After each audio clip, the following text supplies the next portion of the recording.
Malam itu, di tengah hiruk-pikuk kota yang tak pernah benar-benar tidur, Andi berjalan sendirian menyusuri trotoar yang lengang. Udara malam terasa lebih berat, lebih dingin dari biasanya, seolah ikut menekan pundaknya yang sudah lelah setelah bekerja seharian di warung soto ayam. Jaket tipis yang ia pakai sudah mulai sobek di bagian siku, dan setiap hembusan angin membuat tubuhnya sedikit menggigil. Aroma kuah kaldu dan bawang goreng masih menempel di bajunya. Aroma yang justru tak pernah sempat ia nikmati sendiri hari itu. Seharian penuh, ia hanya menahan lapar dengan air putih. Karena uangnya sudah hampir habis, dan sebagian besar gajinya ia kirim ke adiknya di kampung. Di sakunya, hanya ada receh sekitar Rp12.000, uang yang sebenarnya ia sisakan untuk makan malamnya sendiri. Tetapi, hidup seringkali memaksa seseorang memilih antara dirinya dan orang lain. Langkahnya terhenti ketika matanya menangkap sosok di depan sebuah toko yang sudah tutup. Di bawah cahaya lampu jalan berwarna oranye yang redup, seorang wanita muda bersandar pada tembok dengan tubuh terkulai. Rambut hitamnya berantakan, wajahnya pucat seperti kehilangan semua warna kehidupan. Bibirnya membiru, tangannya bergetar, dan napasnya tampak naik turun dengan susah payah. Sesuatu dalam diri Andi tersentak. Tanpa ragu, ia melangkah mendekat, mengesampingkan rasa lelahnya sendiri. "Bu, Anda baik-baik saja," suaranya keluar pelan, hati-hati, takut membuat wanita itu semakin terkejut. Wanita itu mengangkat wajah perlahan, kedua matanya sayu, penuh keletihan, seperti seseorang yang sudah berhari-hari tidak makan, tidak tidur, dan mungkin kehilangan arah hidupnya. "Aku lapar," suaranya pecah, rapuh, hampir tak terdengar sebelum tubuhnya limbung ke depan. Andi sigap menangkapnya, kedua tangannya menahan bahu wanita itu agar tidak jatuh ke lantai. Jantungnya berdegup lebih cepat, bukan karena takut, tetapi karena iba yang begitu dalam. "Bu, tahan sebentar ya, saya bawakan makanan." Wanita itu mengangguk lemah. Air mata menetes tanpa ia sadari, jatuh satu persatu di atas lantai trotoar yang dingin. Di tengah malam sunyi itu, Andi tahu ia tak bisa meninggalkannya begitu saja. Tanpa pikir panjang, ia merogoh sisa uang receh di sakunya, uang terakhirnya. Perutnya yang kosong seolah berteriak protes, tetapi hatinya menolak mengabaikan seorang manusia yang sedang berjuang. Ia berlari kecil ke warung kecil di ujung jalan, memesan satu bungkus nasi dan teh hangat.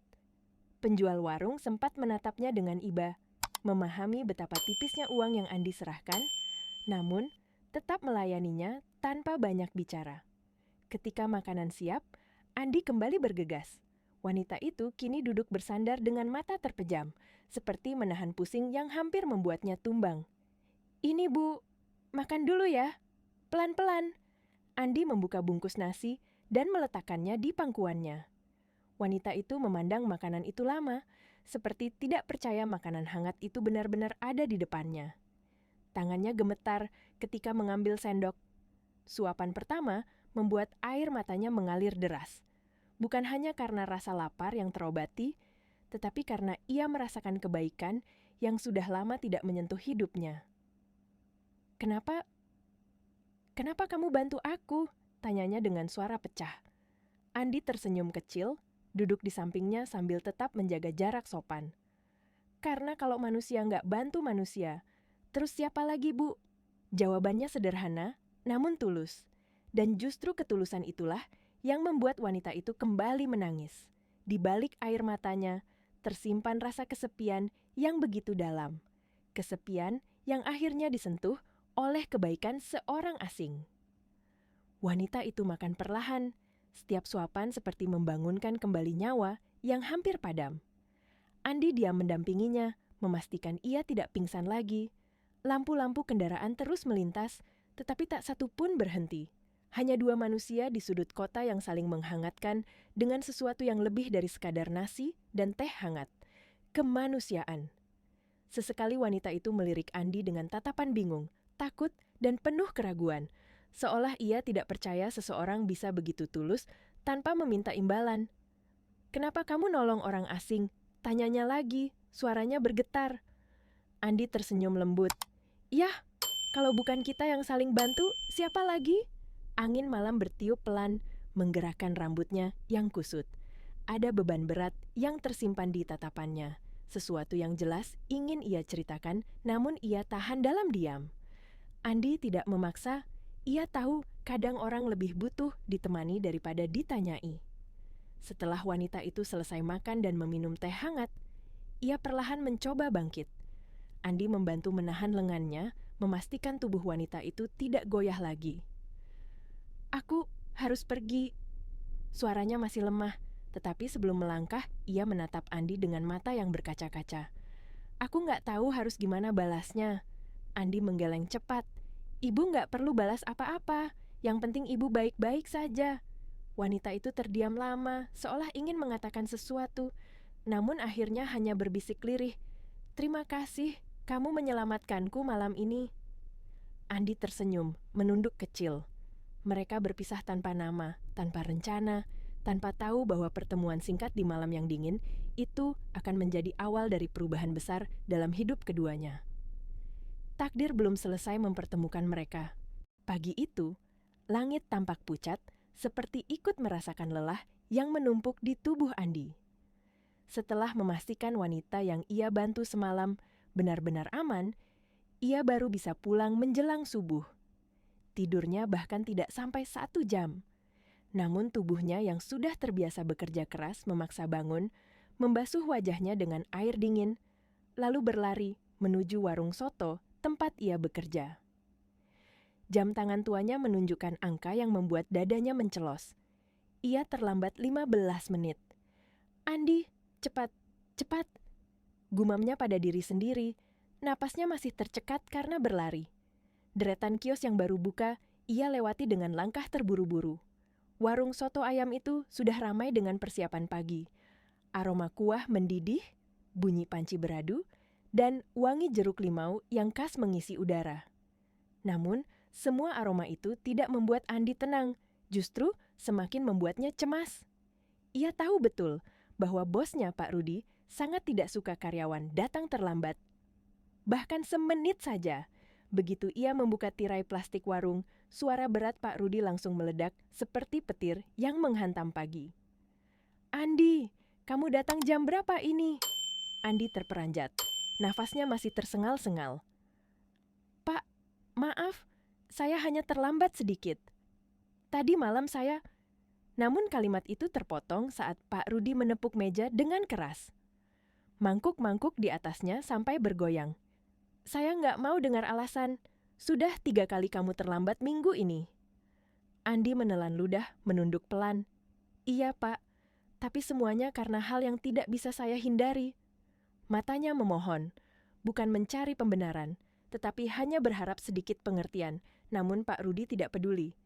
"Kereta macet itu alasan, lembur itu alasan, dan sekarang apa lagi? Kamu kira saya bodoh?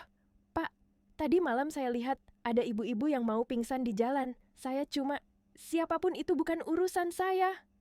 Bentak Pak Rudi, suaranya membuat semua pekerja lain terdiam dan saling pandang. Beberapa tampak iba, namun tidak satu pun berani menyela. Mereka tahu saat Pak Rudi sudah marah, tidak ada gunanya berbicara. Andi tetap mencoba menjaga nada suaranya agar sopan meski hatinya terasa remuk. "Saya cuma ingin bantu, Pak." "Kamu dipecat." Kalimat itu keluar tajam, dingin, tanpa ragu sedikit pun. "Mulai hari ini juga, ambil barangmu, keluar sebelum pelanggan datang." Dunia Andi seperti berhenti. Suara panci, aroma soto, langkah orang lewat. Semuanya menghilang, seakan tenggelam oleh satu kalimat pendek yang menghapus seluruh perjuangannya selama 2 tahun bekerja. Tangannya gemetar, bukan karena marah, tetapi karena takut. "Pak, tolong beri saya kesempatan. Ini pekerjaan saya satu-satunya." Namun hati Pak Rudi sudah tertutup seperti gembok berkarat. "Kesempatan apa? Kamu itu suka telat, lambat, banyak alasan. Saya rugi punya karyawan seperti kamu. Keluar!" Rekan kerjanya, Jaya, melangkah mendekat dan berbisik lirih. Sabar ya. Saya tahu kamu orang baik, tapi Pak Rudi emang keras kepala." Andi hanya mengangguk. Tidak ada tenaga untuk bicara. Ia mengambil tas lusuhnya dari bawah meja. tas kecil berisi 2 baju ganti dan handuk. Itu saja yang ia punya. Perutnya terasa semakin kosong, seolah menegur bahwa ia bahkan belum makan sejak pagi. Tetapi lebih dari itu, hatinya terasa seperti diremas. Warung ini tidak pernah membuatnya kaya, tetapi setidaknya memberi makan, memberi tempat untuk bertahan hidup, dan memberi harapan untuk adiknya di kampung. Sebelum keluar, Andi berhenti sejenak. Tatapannya mengarah pada panci besar berisi kuah soto yang harum. Selama 2 tahun, itulah aroma yang ia hirup setiap pagi. Aroma yang kini seperti mengucapkan selamat tinggal. Ia menarik napas panjang, menahan rasa pedih yang mencuat dari dalam dadanya. Dalam hati, ia berkata, "Setidaknya ada orang yang makan berkat uang terakhirku semalam. Itu lebih penting daripada pekerjaanku yang hilang." Dengan langkah perlahan, ia meninggalkan warung itu. Di belakangnya, suara sendok beradu dengan mangkuk, panggilan pesanan, dan hiruk-pikuk pagi kembali memenuhi udara. Tetapi, untuk pertama kalinya setelah 2 tahun, semua itu tidak lagi melibatkan dirinya. Ketika ia melangkah keluar ke jalan yang mulai ramai, angin pagi menerpa wajahnya dengan dingin yang menusuk. Namun dingin itu bukan apa-apa dibandingkan rasa hampa yang mengisi dadanya. Tanpa pekerjaan, tanpa tujuan, dan tanpa rencana, Andi melangkah tanpa tahu kemana harus pergi. Yang tidak ia tahu, keputusan kecilnya menolong seorang wanita asing semalam baru saja membuka pintu takdir yang jauh lebih besar daripada yang pernah ia bayangkan. Matahari hampir mencapai puncaknya ketika Andi duduk sendirian di pinggir trotoar, tepat di bawah bayang-bayang sebuah ruko tua yang catnya mulai mengelupas. Di tangannya ia menggenggam slip kerja kosong, lembaran kertas yang biasanya berisi gaji yang ia tunggu setiap akhir bulan, tetapi hari itu tidak ada angka, tidak ada tanda tangan, tidak ada harapan. Kertas itu terasa lebih berat daripada seharusnya, seperti membawa seluruh kecewa dan kelelahan yang ia simpan selama bertahun-tahun. Angin siang berhembus, membawa aroma aspal panas dan suara kendaraan yang berseliweran. Klakson mobil, deru motor, teriakan pedagang keliling. Semuanya berpadu menjadi keramaian kota yang tidak pernah peduli pada kesedihan seseorang. Andi menunduk, memejamkan mata, mencoba menenangkan pikirannya. Namun, semakin ia mencoba, dada sesaknya justru semakin sulit ditahan. Harusnya aku cari kerja baru, atau pulang kampung saja. Tapi adik, gumamnya lirih. Kata-kata itu menggantung di udara panas hari itu, seperti beban yang tidak punya tempat jatuh. Tiba-tiba, suara rem mobil yang halus terdengar di dekatnya. Andi membuka mata, sedikit mengernyit karena heran. Sebuah mobil hitam mewah berhenti pelan di depan trotoar tempat ia duduk. Mobil yang terlalu elegan, terlalu mahal untuk berhenti di tempat sederhana seperti ini. Pintu mobil terbuka dengan suara lembut, dan seseorang turun dari dalamnya. Napas Andi langsung tercekat. Wanita itu. Wanita yang semalam hampir pingsan. Wanita yang ia beri makan dengan uang terakhirnya. Wanita yang menangis terseduh ketika menelan suapan pertama nasi hangat. Kini ia berdiri beberapa langkah dari Andi dengan penampilan yang jauh lebih rapi meski wajahnya masih terlihat letih. Rambutnya disisir rapi, pakaiannya bersih, tetapi sorot matanya masih menyimpan duka yang berat. Ia berjalan cepat menghampiri Andi, bahkan tanpa memperhatikan sepatu mahalnya yang hampir menyentuh genangan air kecil. "Kamu, kenapa di sini?" tanyanya dengan suara penuh kecemasan, nada yang benar-benar tulus. Andi tersenyum canggung, meski jelas tatapan matanya menyembunyikan kesedihan yang sulit ia tutupi. Dengan tangan sedikit bergetar, ia mengangkat slip kerja kosong itu. "Dipecat," jawabnya pelan. Wanita itu terdiam, matanya membesar, kemudian meredup perlahan menjadi rasa bersalah yang sangat dalam. "Karena aku?" Suaranya begitu lembut, hampir takut mendengar jawaban yang sebenarnya. Andi segera menggeleng. "Bukan salah siapapun kok. Saya memang terlambat. Bos saya, ya begitulah orangnya." Tetapi wanita itu memandangnya seperti ingin menembus hatinya, memastikan ia tidak berbohong, hanya untuk membuatnya merasa lebih baik. "Tapi, kalau bukan karena aku, kamu mungkin masih punya pekerjaan." Andi kembali tersenyum, kali ini lebih lembut, seperti ingin menenangkan hati yang sudah rapuh. Saya nolong dengan ikhlas. Kalau saya harus kehilangan kerja karena itu, mungkin memang sudah jalannya. Wanita itu menggigit bibir bawahnya, menahan emosi yang mulai menumpuk. Wajahnya yang cantik itu tampak hancur oleh rasa bersalah. Matanya berkaca-kaca. Aku minta maaf, ucapnya akhirnya. Suaranya pecah. Aku nggak tahu harus bagaimana membalasnya. Tapi kamu kehilangan pekerjaanmu karena aku. Andi menggeleng lagi. Lebih tegas kali ini. Ia tidak ingin wanita itu menanggung beban yang bukan miliknya. Saya cuma melakukan hal yang menurut saya benar. Wanita itu akhirnya terduduk di samping Andi, tanpa peduli bahwa trotoar panas itu bisa mengotori bajunya. Matanya menatap kosong ke depan, lalu kembali menatap Andi dengan getaran halus di suara dan tubuhnya. Andi, ada hal yang harus kamu tahu. Angin siang tiba-tiba terasa berhenti. Suara kendaraan di jalan seperti memudar. Dunia mengecil menjadi hanya 2 orang yang duduk di trotoar. 2 orang yang tidak tahu bahwa takdir sedang menautkan hidup mereka dengan cara yang tidak pernah mereka bayangkan. Wanita itu menarik napas panjang, seolah mengumpulkan keberanian yang selama ini hilang. Jemarinya menggenggam tas kecil di pangkuannya. Tangan itu sedikit gemetar. Aku belum bilang namaku semalam, katanya perlahan. Ia menatap Andi, matanya berembun. Namaku Dina. Nama itu terdengar lembut, tapi juga penuh luka, seolah membawa 1000 cerita yang tak pernah terucap. Andi mengangguk sopan, menunggu kelanjutannya. Dina menelan ludah, mencoba menahan air mata yang kembali mengalir. Aku, janda Andi. Suamiku meninggal 2 tahun lalu karena penyakit yang lama kami sembunyikan.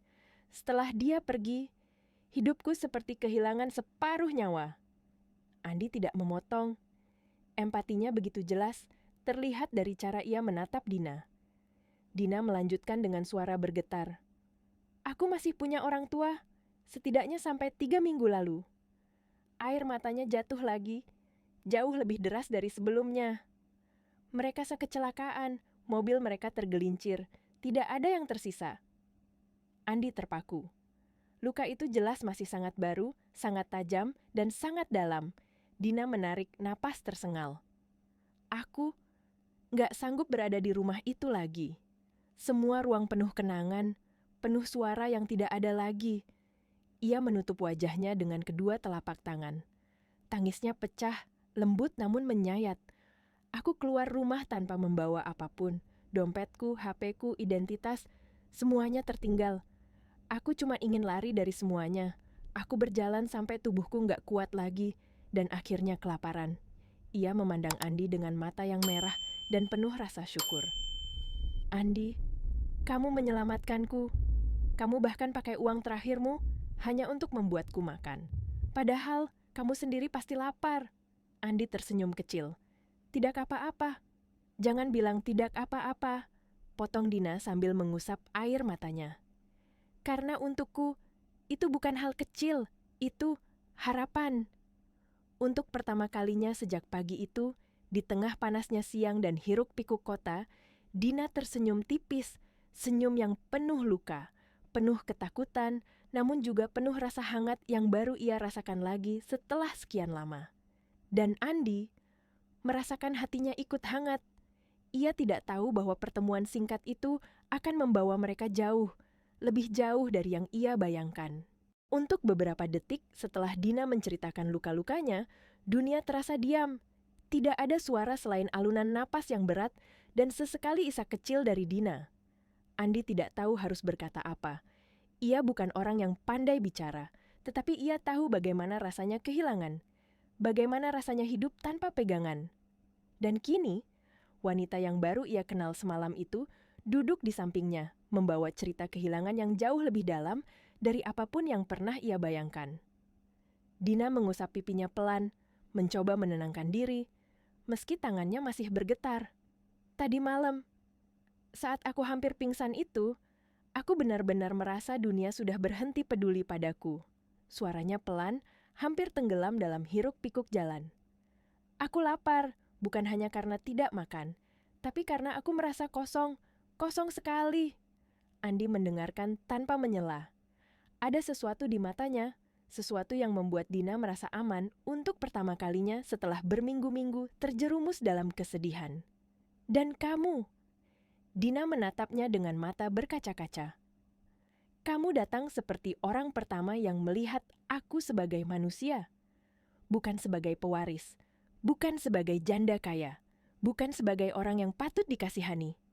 Nafasnya tercekat. Tapi sebagai Dina, hanya Dina. Andi menunduk, merasa sedikit canggung menerima begitu banyak ketulusan. Ia tidak pernah menyangka kebaikan kecil yang ia lakukan malam itu bisa berarti sedalam itu. Namun, sebelum ia sempat merespon, Dina menghela napas panjang dan menatapnya lebih serius, seperti ada bayangan pikiran lain yang ingin ia ungkapkan. Andi, kamu tinggal di mana sekarang? Pertanyaan itu membuat Andi tersentak kecil. Ia tidak menyangka topik itu akan muncul begitu cepat. Matanya bergerak gelisah sebelum akhirnya ia menjawab pelan. Kontrakan saya habis bulan ini, dan setelah dipecat, saya belum tahu harus kemana. Dina menatapnya tanpa berkedip. Ada sesuatu dalam tatapannya, campuran resah, peduli, dan keputusan besar yang sedang ia pertimbangkan. Andi, Dina menarik napas dalam, lalu mengatakannya. Ikut aku sementara. Andi terdiam, tubuhnya benar-benar membeku. Kata-kata itu terasa terlalu besar, terlalu mengejutkan, terlalu tidak mungkin diucapkan kepadanya. Seorang lelaki sederhana yang bahkan tidak punya cukup uang untuk makan semalam. Ah, apa? Suaranya pecah karena kaget. Dina menatapnya dengan tatapan yang jujur. Tidak ada sedikit pun rasa ragu. Rumahku besar, Andi. Terlalu besar untuk aku tinggali sendiri. Setiap malam aku merasa tenggelam di dalamnya. Sunyi, dingin, penuh kenangan yang menjeratku.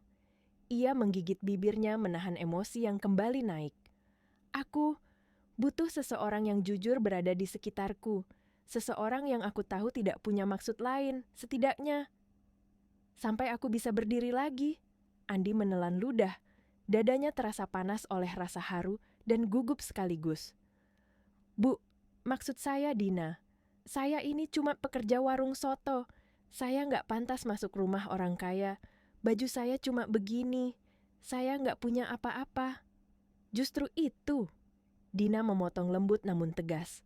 Justru karena kamu tidak punya apa-apa, kamu jadi satu-satunya orang yang benar-benar melihat aku sebagai manusia. Andi terperangah. Ia tidak ingat kapan terakhir kali seseorang melihat dirinya sejernih itu. Sesederhana itu. Setulus itu. Dina melangkah sedikit mendekat. Aku tidak memanfaatkanmu. Aku tidak menyuruhmu melakukan apapun. Aku hanya ingin membalas kebaikanmu dengan cara yang bisa aku lakukan. Andi melihat wajah Dina dari jarak dekat. Tidak ada manipulasi. Tidak ada niat buruk. Hanya seseorang yang sendirian dan butuh manusia lain untuk menenangkan sunyi yang sudah terlalu lama menemani hidupnya. Namun, Andi tetap ragu. Tapi, saya takut merepotkan. Dina tersenyum, senyum lembut yang terasa seperti cahaya kecil di tengah duka. Kamu tidak merepotkan, Andi. Kamu justru menyelamatkanku. Keheningan turun di antara mereka. Bukan keheningan yang canggung, tetapi keheningan yang penuh makna. Keheningan yang membuat Andi memikirkan ulang segala hal yang baru saja terjadi selama 24 jam terakhir. Kehilangan pekerjaan, kehilangan arah. Dan kini, seseorang menawarkan tempat yang tidak pernah ia bayangkan. Akhirnya, Andi mengambil napas panjang. Kalau memang tidak keberatan, suaranya hampir berbisik, saya ikut. Senyum Dina melebar perlahan, namun matanya terlihat berkaca-kaca. Senyum itu menghapus sebagian bayang gelap yang menghuni wajahnya sejak tragedi beberapa minggu lalu. Itu saja yang aku minta, bisiknya, lega, tulus dan hangat. Mereka berdua berdiri perlahan. Dina mengarahkan Andi masuk ke mobil. Andi menatap mobil itu dengan campuran canggung dan tidak percaya. Mobil yang biasanya hanya ia lihat dari kejauhan, bukan untuk dinaikinya. Ketika mobil mulai berjalan, Andi menatap dunia di luar jendela. Dunia yang terasa sama, tetapi entah mengapa, hatinya merasa seperti sedang melangkah ke bab baru yang belum pernah ia bayangkan. Ia tidak tahu, dan Dina pun tidak tahu, bahwa momen itu adalah awal perjalanan panjang yang akan mengubah hidup mereka berdua. Mobil hitam itu melaju perlahan melewati gerbang besi besar yang baru saja terbuka. Andi menatap pemandangan di depannya dengan mata yang hampir tidak bisa berkedip. Yang terbentang di hadapannya bukanlah rumah, melainkan sesuatu yang lebih besar, lebih megah, lebih sunyi daripada apapun yang pernah ia lihat dalam hidupnya. Bangunan besar dengan pilar putih menjulang tinggi berdiri kokoh di balik pagar. Halamannya luas, dipenuhi pohon-pohon besar, rumput yang tertata rapi, dan taman depan yang meski tampak sedikit kurang terawat, tetap menunjukkan bekas kemewahan masa lalu. Andi turun dari mobil dengan langkah ragu-ragu. Ia memandang sekeliling, merasa seluruh tubuhnya kecil di antara bangunan megah itu. "Din, aku beneran boleh masuk ke sini?" tanyanya pelan. Hampir tidak percaya bahwa ia sedang berdiri di depan rumah sebesar villa ini. Dina tersenyum lembut, senyum tipis yang mengandung kelelahan, namun juga ketulusan. "Masuklah, Andi. Anggap saja rumah sendiri. Untuk sementara waktu." Andi mengangguk, meski tubuhnya masih kaku karena gugup. Ia mengikuti Dina melewati pintu utama yang tinggi, pintu yang bahkan terasa lebih megah daripada pintu hotel manapun yang pernah ia lihat. Begitu memasuki rumah, aroma khas rumah lama menyambutnya. Campuran parfum kayu, debu halus, dan wangi bunga dari vas besar di tengah ruangan. Lantai marmer putih bersinar, tangga besar melengkung berdiri anggun di depan mereka, dan foto-foto keluarga Dina terpasang rapi di dinding. Semuanya tampak indah, elegan, tetapi ada sesuatu yang tidak bisa disembunyikan. Rumah itu terasa dingin, bukan dingin karena AC, tetapi dingin karena kesepian, seperti ada ruang kosong yang tidak bisa diisi siapapun selama berminggu-minggu. Dina diam sejenak di tengah ruang keluarga, menatap sekeliling dengan sorot mata yang berbeda dari tadi. Ada duka yang dalam, ada rindu yang tidak terucap, ada kenangan yang menempel pada tiap sudut rumah. "Semua ini, peninggalan orang tuaku," ucapnya dengan suara nyaris hilang. Andi menatapnya penuh empati. Ia bisa merasakan bahwa rumah itu bukan sekadar tempat tinggal. Rumah itu adalah penjara kenangan. Kenangan yang mengikat Dina begitu kuat hingga ia hampir tenggelam. Dina mengajak Andi menaiki tangga besar menuju lantai 2. Koridor panjang terbentang dengan karpet tebal yang meredam langkah kaki mereka. Banyak pintu tertutup di sepanjang lorong, seolah setiap pintu menyimpan satu cerita yang belum siap dibuka.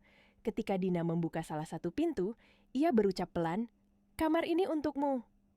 Andi menatap ruangan itu dengan mata membesar. Kamarnya sederhana dibanding kamar-kamar mewah lain yang sempat ia lihat melalui pintu yang sedikit terbuka. Sebuah ranjang kayu rapi dengan sprei putih bersih, lemari kecil, meja di sudut ruangan, dan jendela besar yang menghadap ke taman belakang. Cahaya matahari masuk lembut, membuat ruangan itu terasa hangat dan damai. "Dina, ini terlalu besar untuk saya," ucap Andi dengan suara yang nyaris bergetar. "Saya biasanya tidur di kasur tipis, di kontrakan kecil." Dina tertawa pelan. Tawa kecil yang sudah lama tidak terdengar dari bibirnya. "Tidak apa, kamu butuh tempat aman, tempat untuk beristirahat." Tatapannya melembut. "Dan tempat ini, aku ingin kamu merasa nyaman di sini." Andi terdiam. Tidak pernah dalam hidupnya ada seseorang yang berkata seperti itu padanya. Ia selalu dianggap pekerja biasa, orang kecil, tak terlihat. Tetapi di rumah besar ini, seorang perempuan yang baru ia kenal tidak hanya memberinya tempat tinggal, tapi juga rasa dihargai. Setelah Dina meninggalkan ruangan untuk menyiapkan makan malam, Andi duduk di tepi tempat tidur. Ia menyentuh sprei yang halus, merasakan tekstur lembut yang sangat asing bagi dirinya. Ia menarik napas panjang. Dadanya hangat, matanya sedikit berair. Dari jendela besar, ia melihat taman belakang yang luas. Daun-daun bergerak lembut, tertiup angin. Cahaya lampu taman memantul di kaca. Malam mulai turun. membawa ketenangan yang belum pernah ia rasakan selama bertahun-tahun. Ia berbaring pelan, merasakan empuknya kasur yang begitu nyaman. Jemarinya menggenggam selimut, tipis seolah masih tidak percaya semua ini nyata. Untuk pertama kalinya, setelah sekian lama, Andi tidak tidur dengan ketakutan, tidak tidur dengan perut kosong, tidak tidur dengan pikiran tentang besok yang tidak pasti. Dan di sisi lain rumah itu, Dina juga tidak tidur sendirian untuk pertama kalinya setelah kehilangan keluarga yang ia cintai. Di dua hati yang berbeda. Kesunyian rumah itu perlahan berubah. Rumah yang dulu terasa dingin mulai terasa seperti tempat bernafas kembali. Dan malam itu adalah malam pertama dari perubahan besar yang akan datang. Pagi itu, cahaya matahari yang lembut menyelinap masuk melalui tirai tipis ruang makan. Sinar keemasan itu menari pelan di lantai marmer putih, seolah mencoba menghidupkan kembali ruangan besar yang selama berminggu-minggu hanya dipenuhi sunyi. Dina berjalan turun dari tangga dengan langkah pelan. Rambutnya sedikit berantakan, tetapi wajahnya terlihat lebih segar, lebih hidup dibanding hari-hari sebelumnya. Sudah lama ia tidak bangun dengan perasaan seperti ini. Perasaan ringan. Perasaan bahwa rumahnya tidak lagi berbisik kosong. Namun ketika ia melangkah masuk ke dapur, Dina berhenti mendadak. Pemandangan di depannya membuat matanya membesar, kemudian melembut perlahan. Andi berdiri di depan kompor, mengenakan celemek yang entah ia temukan dari mana. Aroma bawang putih yang ditumis, kaldu ayam panas, dan segarnya jeruk limau memenuhi ruangan dapur yang luas, namun biasanya sunyi. Asap tipis dari kuah soto mengepul di udara, memberikan kehangatan yang bahkan lampu dapur tidak mampu berikan sebelumnya. Dina berdiri beberapa detik tanpa bergerak, membiarkan aroma itu mengisi rongga dadanya.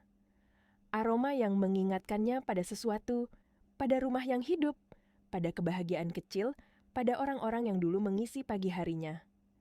"Andi," panggilnya lembut. Andi menoleh dan langsung tersenyum cerah, senyumnya tulus, hangat, dan sederhana seperti dirinya. "Pagi Dina, sarapan sebentar lagi siap." Dina melangkah mendekat sambil menahan tawa kecil. "Aku bisa masak sendiri tahu," katanya sambil menyilangkan tangan di dada, mencoba bercanda. Andi terkekeh pelan. "Iya, aku tahu, tapi aku suka masak, dan rumah ini terlalu sunyi kalau tidak ada aroma makanan." Ia berhenti sejenak, lalu menambahkan dengan suara yang lebih pelan, lebih jujur. "Dulu tiap pagi aku bangun dengan suara panci dan bau kuah soto. Di sini semuanya terlalu hening." Kata-kata itu menghantam perasaan Dina tanpa ia sangka. Ia memahami kalimat itu lebih dari yang Andi tahu. Sunyi. Bukan hanya milik rumah ini. Sunyi juga milik hatinya selama ini. Dan kini, Andi merasakannya juga. Dina menarik kursi dan duduk pelan, menatap Andi yang sedang mengaduk kuah soto dengan penuh perhatian. "Terima kasih Andi," katanya lirih. "Sejak kamu datang, rumah ini terasa seperti rumah lagi." Andi menoleh dengan wajah memerah sedikit. "Kalau begitu, saya yang berterima kasih, Din." Sarapan pun tersaji. Dina makan perlahan. Rasa sotonya sederhana, namun luar biasa.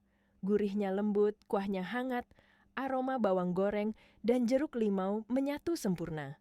Setiap suapan seperti membangunkan rasa yang sudah lama tertidur di dalam dirinya.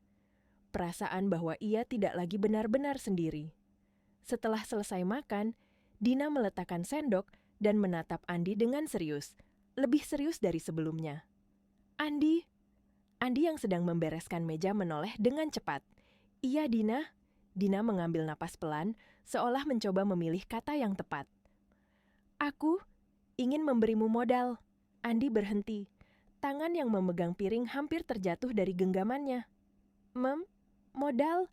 Untuk apa?" Dina mencondongkan tubuh sedikit ke depan. Matanya penuh ketegasan. Ketegasan yang berbeda dari malam-malam ketika ia menangis. Berbeda dari pagi-pagi ketika ia kehilangan arah. "Untuk buka warung soto sendiri, Andi." Andi benar-benar membeku. Mata dan mulutnya terbuka sedikit, tetapi tidak ada suara yang keluar. Kata-kata itu seperti angin besar yang tiba-tiba menerjang hidupnya yang sederhana. Saya buka warung sendiri? Suaranya hampir tidak keluar. Dina mengangguk lembut, senyumnya penuh keyakinan. Kenapa tidak? Kamu jujur, kamu bekerja keras, dan ia mengangkat mangkuk kosong di depan Andi. Soto kamu lebih enak dari banyak restoran yang pernah aku datangi. Andi menunduk. Pipinya memanas karena malu sekaligus terharu. Tapi Dina, modal usaha itu besar. Aku ini cuma mantan karyawan yang dipecat. Aku nggak punya apa-apa. Dina menggeleng, suaranya lembut namun tegas. Andi, aku punya lebih dari cukup. Tapi tidak pernah sekalipun aku merasa uang itu berarti sampai aku bertemu kamu. Ruangan itu kembali sunyi. Sunyi yang berbeda dari sunyi rumah besar itu sebelumnya. Sunyi yang kini terisi kehangatan yang tak terucap. Andi menggenggam sisi meja, matanya berkaca-kaca tanpa ia sadari. Dina, kenapa kamu melakukan semua ini untuk saya? Dina menatapnya dalam-dalam. Tatapan yang tidak lagi menyimpan kegelapan, tetapi cahaya kecil yang baru saja tumbuh. Karena di saat seluruh dunia membiarkanku kelaparan di pinggir jalan, kamu satu-satunya yang melihatku sebagai manusia. Andi menahan napas. Kata-kata itu begitu dalam, begitu jujur, begitu menyentuh. Dina mengulurkan tangannya. Sekarang, biarkan aku membalas kebaikan itu. Andi memandang tangan itu lama, seolah mempertimbangkan apakah ia layak menggenggamnya. Dan untuk pertama kalinya dalam hidupnya, ia merasakan harapan. Harapan yang nyata, harapan yang tidak lagi terasa seperti mimpi. Bab baru itu, perlahan, mulai terbuka di hadapan mereka. Warung kecil itu berdiri sederhana di sudut jalan dekat pasar pagi. Bangunannya memang tidak mewah, dinding kayu, meja plastik, kursi ringan, dan sebuah papan nama baru yang masih berbau cat. Namun bagi Andi, tempat itu adalah mimpi yang ia kira tidak akan pernah terwujud seumur hidupnya. Soto Andi. Tulisan itu berdiri tegak, sederhana tetapi membawa seluruh harapan masa depannya. Di pagi pertama pembukaan, tangan Andi gemetar. Bukan karena takut, tetapi karena perasaan gugup dan bahagia yang bercampur menjadi satu. Dina berdiri di sampingnya, membawa bunga kecil yang ia letakkan di meja kasir. Kehadiran Dina membuat Andi merasa lebih yakin, seperti seseorang yang akhirnya tidak perlu berjalan sendirian. Selamat ya, Andi, ucap Dina lembut. Suaranya mengandung ketenangan yang menghapus kegugupan Andi. Andi mengangguk pelan. Terima kasih, Dina. Kalau bukan karena kamu, warung ini nggak bakal ada. Dina hanya tersenyum, senyum yang hangat, tapi juga penuh kebanggaan. Pagi itu sedikit sepi, hanya terdengar suara pedagang sayur yang memanggil pelanggan, suara motor lalu lalang, dan aroma pasar yang bercampur dengan bau kuah soto dari dapur kecil Andi. Kuah soto bening yang ia siapkan jernih, dengan minyak bawang mengambang lembut di permukaannya. Wangi daun jeruk, kaldu ayam, dan bawang goreng memenuhi udara. Namun, waktu berjalan pelan dan tak ada pelanggan yang masuk. Detik demi detik, tidak membawa siapa-siapa. Andi menghela napas, mencoba mengusir rasa cemas. Mungkin memang perlu waktu. Dina menepuk bahunya lembut. Setiap usaha besar dimulai dari meja kosong Andi. Dan seolah semesta mendengar, sekitar pukul 9, seorang bapak tua lewat sambil melirik papan nama. Ia berhenti, tersenyum kecil, lalu masuk. Sotonya buka, Nak. Andi menegakkan tubuh dengan cepat. Buka, Pak, silakan duduk. Setelah suapan pertama, mata bapak itu membesar. Enak banget ini, Nak. Kuahnya ringan tapi nendang. Andi menunduk malu, tapi hatinya penuh kehangatan. Tak lama kemudian, dua ibu-ibu pasar datang sambil membawa tas belanja. Awalnya mereka hanya penasaran, tetapi setelah mencicipi, pujian pun mengalir. 3 pelanggan itu mungkin bukan banyak, tetapi mereka pulang dengan wajah puas. Dan sepertinya cerita tentang soto Andi menyebar lebih cepat dari dugaan. Keesokan harinya, suara langkah kaki terdengar lebih ramai. 3 pelanggan hari pertama itu kembali, tetapi kali ini membawa teman. Ini loh soto yang kuceritain kemarin. Kuahnya bening, tapi rasanya mantap. Andi, sambalnya itu loh, harus kalian coba. Andi hampir kewalahan. Tangannya cekatan memotong ayam, mengisi mangkuk, menaburkan bawang goreng dan seledri, lalu menuang kuah panas dengan gerakan yang sudah ia kuasai sejak dulu. Keahliannya, yang dulu dianggap biasa-biasa saja di warung lamanya, kini menjadi pusat perhatian. Dina duduk di pojok warung, tempat favoritnya. Ia mengenakan pakaian sederhana agar tidak menarik perhatian, tetapi pesonanya tetap tak bisa disembunyikan. Tatapannya mengikuti setiap gerakan Andi, penuh rasa bangga namun juga kelembutan yang tidak bisa ia jelaskan. Ketika Andi mendapat jeda sebentar, Dina memanggilnya pelan. "Andi." Andi menoleh sambil mengelap keringat. "Iya, Dina." Dina tersenyum kecil, matanya berbinar. "Kalau orang lihat kamu sekarang, mereka pasti nggak percaya kamu dulu cuma karyawan warung." Andi terkekeh, sedikit malu. "Cuma karyawan, tapi mantannya bos galak." Dina tertawa pelan. Tawa yang membuat ruang kecil itu terasa lebih hidup. Tawa yang selama ini hilang dari hidup Dina, kini kembali perlahan mengisi ruang yang kosong di hatinya. Andi melihat tawa itu dan hatinya ikut menghangat. Ada sesuatu tumbuh pelan-pelan di antara mereka. Sesuatu yang lembut, yang tidak memaksa, tapi semakin hari semakin jelas. Warung kecil itu bukan hanya menghidangkan soto, ia juga menghidangkan harapan. Dan pada hari ketika warung itu benar-benar ramai untuk pertama kalinya, saat pelanggan memuji rasanya, saat antrean mengular di luar pintu, Andi tersenyum dalam hati. Bukan hanya karena mimpinya mulai terwujud, tetapi karena di pojok warung itu, ada seseorang yang membuat mimpinya terasa layak diperjuangkan. Warung soto Andi semakin hari semakin ramai. Dari pagi hingga sore, antrean pelanggan tidak pernah benar-benar berhenti. Aroma kuah bening yang gurih selalu berhasil menarik orang-orang yang lewat untuk sekadar singgah, dan sekali mereka mencicipinya, hampir tidak ada yang pergi tanpa memuji. Beberapa pelanggan mulai mengunggah foto mangkuk soto di media sosial. Caption mereka sederhana, namun penuh kejujuran. Rasanya menenangkan hati. Soto rumahan paling tulus. Kuah bening tapi hangatnya nyampe sampai hati. Andi membaca semua ulasan itu setiap malam sebelum tidur. Pipinya memanas, dadanya bergetar oleh rasa terharu yang sulit dijelaskan. Ia tidak pernah menyangka bahwa warung sederhana yang dulu hanya menjadi impian samar, kini benar-benar menjadi tempat yang dicintai banyak orang. Tapi Andi tahu, rahasia sotonya bukan hanya pada rempah-rempah. Ia memasak seperti ketika ia memberi makan Dina malam itu, dengan hati, dengan ketulusan, dengan niat, membuat orang merasa tidak sendirian di dunia ini. Dan itulah yang membuat soto itu berbeda. Suatu sore, setelah pelanggan terakhir meninggalkan warung dan matahari mulai bergeser ke ufuk barat, Andi membersihkan meja sambil bersenandung kecil. Dina duduk di tempat favoritnya dekat jendela, menatap Andi bekerja dengan ekspresi yang sulit dijelaskan.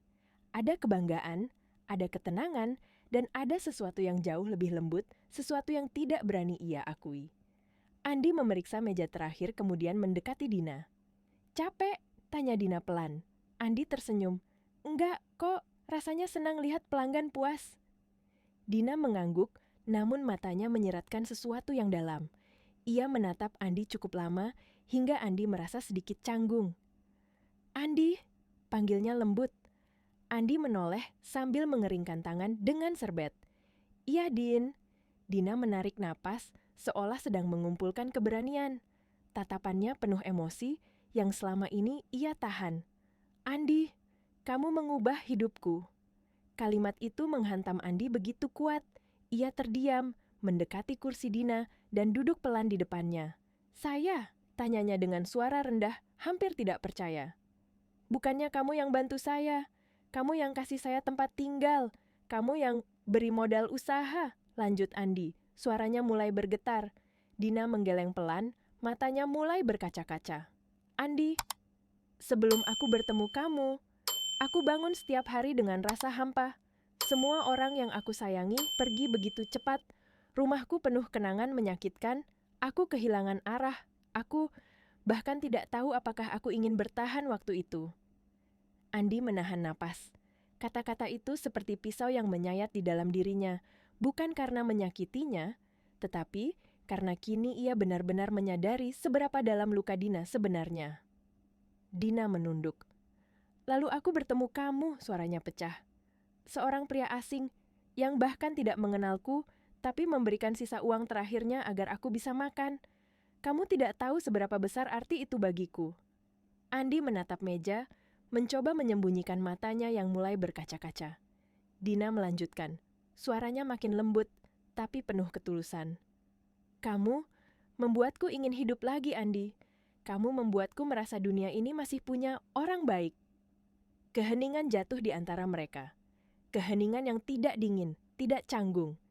Keheningan yang hangat, seolah dunia berhenti, hanya untuk membiarkan kata-kata itu meresap ke dalam hati mereka masing-masing. Akhirnya, Andi menghela napas dalam-dalam.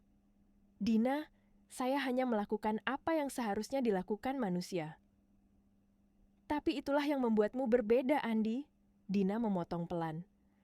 "Kamu melakukan hal yang seharusnya dilakukan manusia, tapi hal yang banyak orang lupa." Andi menunduk. Perasaannya campur aduk antara syukur, bahagia, dan perasaan kecil yang membuat dadanya hangat. Dina menatapnya dengan lembut, senyum tipis muncul di bibirnya. "Andi, kamu pikir Soto kamu yang menyelamatkan aku? Bukan, kamu yang menyelamatkanku." Andi tidak mampu menahan senyum kecil yang muncul di bibirnya. Ia merasa dilihat, dihargai, dipahami. Perasaan yang ia jarang rasakan dalam hidupnya. Dan saat itu, di warung kecil yang dipenuhi aroma soto, keduanya menyadari bahwa hubungan mereka bukan lagi sekadar penolong dan orang yang ditolong. Ada sesuatu yang lebih pelan-pelan tumbuh, sesuatu yang tidak butuh nama, tapi semakin hari, semakin sulit disembunyikan. Kesuksesan yang diraih warung soto Andi datang jauh lebih cepat daripada apapun yang Andi bayangkan. Setiap hari, antrean pelanggan memenuhi warung kecil itu. Ada yang datang karena rasa penasaran, ada yang kembali karena rindu rasa, dan ada juga yang datang hanya untuk mencari kehangatan dalam semangkuk soto. Review positif mengalir tanpa henti di media sosial. Banyak pelanggan memotret soto mereka dan menuliskan caption-captions penuh cinta. Bahkan beberapa food vlogger lokal sudah meliput usahanya. Namun, di balik semua senyuman yang Andi tunjukkan kepada pelanggan, ada sesuatu yang ia sembunyikan rapat-rapat di dalam hati. Ketakutan yang tidak pernah ia berani ucapkan, bahkan pada Dina. Ketakutan bahwa suatu hari, ketika Dina benar-benar pulih, ketika hatinya sudah kuat, ketika lukanya membaik, ia akan kembali ke dunianya sendiri. Dunia yang terasa jauh, sangat jauh dari kehidupan Andi. Dunia yang menurut Andi tidak akan pernah memiliki tempat untuk seseorang sepertinya. Setiap kali Dina datang ke warung dan tersenyum bangga kepadanya, Andi merasa bahagia. Tetapi jauh di dalam hati, ada rasa getir yang tidak bisa ia hilangkan. Bagaimana kalau suatu hari Dina tidak datang lagi? Bagaimana kalau aku cuma bagian kecil dari hidupnya? Bagaimana kalau aku hanya singgah? Pertanyaan itu tidak pernah berhenti mengganggu pikirannya. Namun Andi tidak tahu bahwa pada saat yang sama, Dina pun menyimpan ketakutan yang sama. Tetapi dari arah berbeda. Dina melihat Andi yang semakin mahir, semakin percaya diri, dan semakin dikenal banyak orang. Setiap mangkuk soto yang Andi buat semakin sempurna. Setiap pujian pelanggan membuat Andi semakin bersinar. Kadang Dina duduk diam di pojok warung, memperhatikan Andi yang sibuk melayani pelanggan dengan senyum tulus. Dan di dalam hatinya muncul rasa takut yang tidak ia sangka. Rasa takut bahwa suatu hari Andi tidak lagi membutuhkannya. Rasa takut bahwa kehadirannya hanya penting di awal perjuangan Andi. Bahwa setelah Andi sukses, ia akan berjalan sendiri dan meninggalkan Dina. Sebagai seseorang yang hanya menjadi bagian dari masa lalunya. Dua hati yang saling menyayangi. Dua hati yang memendam ketakutan yang sama. Tetapi tidak ada yang berani mengucapkan, karena keduanya takut jika kata-kata itu justru membuat mereka menjauh. Suatu malam, hujan turun deras. Air menetes dari atap rumah Dina, mengalir ke jendela besar yang menghadap ke taman belakang. Dina pulang lebih awal dari warung, karena sejak sore ia merasa pusing. Tubuhnya lemas, wajahnya pucat. Ketika tiba di rumah, ia langsung naik ke kamar tanpa makan atau bicara. Andi yang biasanya pulang setelah menutup warung, merasa gelisah malam itu. Firasatnya tidak enak. Dan tanpa ragu, ia memutuskan untuk pulang lebih cepat. Begitu memasuki rumah, suasana terasa berbeda. Sunyi, tapi bukan sunyi seperti biasanya. Ada sesuatu yang membuat dadanya terasa semakin berat. "Dina," panggilnya pelan dari lantai bawah. Tidak ada jawaban. Ia naik ke lantai 2 dengan langkah cepat, membuka pintu kamar Dina, dan seluruh tubuhnya langsung menegang. Dina terbaring di tempat tidur, wajahnya basah oleh keringat dingin. Rambutnya sedikit menempel di dahi. Matanya sembab, seperti seseorang yang menangis lama. Sendirian. Nafasnya berat, namun teratur. Dina tampak rapuh, lebih rapuh dari sebelumnya. "Dina!" Andi segera menghampiri dan duduk di samping tempat tidur. "Kamu kenapa? Kamu sakit?" Dina membuka mata perlahan. Tatapannya buram, seperti kesulitan fokus. Bibirnya bergetar ketika ia berusaha bicara. "Andi, aku capek." Suaranya serak, penuh kepedihan yang dalam. "Aku takut." Kalimat itu begitu lirih, nyaris tak terdengar. Andi menggenggam tangannya yang dingin. "Takut apa, Dina?" Dina menggigit bibirnya, menahan isak. Air matanya jatuh perlahan. "Takut kamu pergi saat hidupmu sudah lebih baik." Andi membeku. Kata-kata itu menghantam hatinya seperti ombak besar yang tiba-tiba pecah. Semua ketakutan yang ia simpan, ternyata juga ada dalam hati Dina. Andi memajukan kursi, kemudian menggenggam kedua tangan Dina erat-erat. Seolah jika ia melepaskan genggaman itu, Dina akan jatuh jauh ke dalam jurang kesepian yang selama ini menghantuinya. "Dina." Suaranya rendah, penuh ketegasan dan kejujuran. "Aku nggak akan pergi. Aku nggak akan kemana-mana." Dina menutup mata. Setetes air mata mengalir ke bantal. Tubuhnya sedikit bergetar, entah karena lelah, takut, atau lega mendengar jawaban itu. Andi merapikan selimutnya, menyeka keringat di dahi Dina dengan lembut. Ia duduk di sampingnya sepanjang malam, menatap Dina yang akhirnya tertidur dengan napas perlahan, lebih tenang dari sebelumnya. Di luar, hujan masih turun, memukul kaca jendela dengan ritme sendu. Tapi di dalam kamar itu, dua ketakutan yang selama ini disimpan sendirian akhirnya mulai pecah. Dan Andi tahu satu hal, ia tidak hanya menjaga seorang wanita malam itu, ia menjaga seseorang yang sudah menjadi bagian dari hidupnya. Warung soto Andi malam itu tampak berbeda dari biasanya. Cahaya lampu-lampu kecil yang Dina pasang sendiri tampak lebih hangat, lebih hidup. Ada beberapa balon sederhana yang digantung di sudut warung, pita kecil warna hijau yang Dina pilih karena katanya warna ini bikin hati adem, dan sebuah banner bertuliskan, "1 tahun Soto Andi. Terima kasih telah menjadi bagian dari cerita kami. Pelanggan berdatangan." Tidak seperti hari biasa, malam itu mereka datang bukan sekadar untuk makan, tetapi untuk merayakan. Beberapa membawa bunga, beberapa membawa hadiah kecil, dan beberapa hanya datang untuk mengucapkan selamat. Suasana warung terasa seperti keluarga besar yang berkumpul, penuh tawa dan obrolan hangat. Andi sibuk menyapa pelanggan sambil memeluk beberapa pelanggan tetap yang sudah ia anggap seperti saudara. Ia beberapa kali menolak amplop tip dari pelanggan sambil tersipu malu. Melihat semua itu, Dina berdiri di pojok warung, matanya berkaca-kaca. Warung yang dulu hanya papan nama kosong, kini menjadi tempat penuh cerita, tempat penuh harapan, tempat yang memulihkan dua hati yang pernah sama-sama terluka. Setelah suasana mulai tenang, Andi mendekati Dina dengan senyum lelah tapi bahagia. "Dina, semua ini karena kamu," katanya pelan. Dina menggeleng cepat, senyumnya lembut. "Semua ini karena kamu berani bermimpi, Andi." Namun Andi mendengar sesuatu dalam suara Dina malam itu, sesuatu yang lebih lembut, lebih dalam, lebih jujur. Seperti ada kalimat yang ingin keluar dari bibirnya, tapi sedang menunggu momen yang tepat, dan momen itu akhirnya datang. Saat pelanggan terakhir mengucapkan selamat malam dan meninggalkan warung, Dina berdiri. Ia merapikan rambutnya yang sedikit jatuh di bahu, mengambil napas dalam, lalu memanggil Andi. "Andi, ikut aku sebentar." Suara itu lembut, tapi ada getaran yang tidak bisa disembunyikan. Andi mengangguk. Mereka keluar dari warung, berjalan pelan di trotoar yang sudah mulai sepi.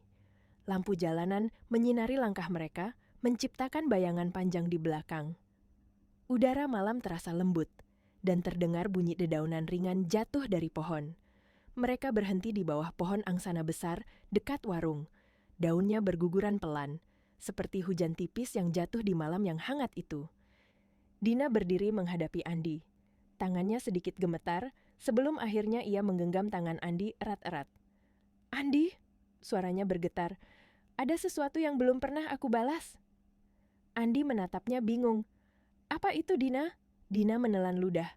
Wajahnya memerah, bukan karena malu, tetapi karena keberanian yang ia kumpulkan sejak lama. "Kebaikan hatimu dan cinta yang kamu tanam sejak malam itu." Andi terdiam. Kata-kata itu menembus dadanya seperti cahaya kecil yang tiba-tiba dinyalakan dalam gelap. Dina melanjutkan, suaranya pecah namun sangat tulus. "Waktu kamu memberi aku makan, aku merasa pertama kalinya ada orang yang melihat aku sebagai manusia, bukan sebagai pewaris, bukan sebagai janda kaya, bukan sebagai seseorang yang patah, tetapi hanya sebagai Dina." Ia menunduk, bibirnya bergetar. "Sejak malam itu, hatiku berubah. Aku menyayangimu, Andi." Kata menyayangimu jatuh perlahan seperti bisikan suci yang sudah lama terpendam. Andi menutup mata sesaat. Bukan karena ragu, tetapi karena perasaannya terlalu penuh, terlalu dalam. Ia maju selangkah, mendekat, lalu tanpa berkata apapun, ia menarik Dina ke dalam pelukan.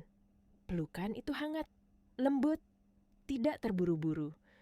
Pelukan seseorang yang akhirnya menemukan tempat pulang setelah perjalanan panjang yang menyesakkan. Di bahunya, Dina mulai menangis, tangis bahagia, tangis lega, tangis seseorang yang akhirnya merasa dipilih. "Andi." Suaranya terputus-putus. "Terima kasih, sudah membuatku ingin hidup lagi." Andi membelai rambutnya pelan, suaranya rendah dan bergetar. "Terima kasih juga, Dina, karena kamu percaya pada orang seperti saya." Malam itu, di bawah pohon angsana, dengan daun-daun yang berjatuhan seperti hujan tipis, dua hati yang pernah sama-sama runtuh akhirnya berdiri kembali. Bukan lagi sebagai penolong dan orang yang ditolong, bukan lagi sebagai kaya dan miskin, bukan lagi sebagai masa lalu dan luka, tetapi sebagai dua manusia yang akhirnya menemukan cinta dalam bentuk paling murni.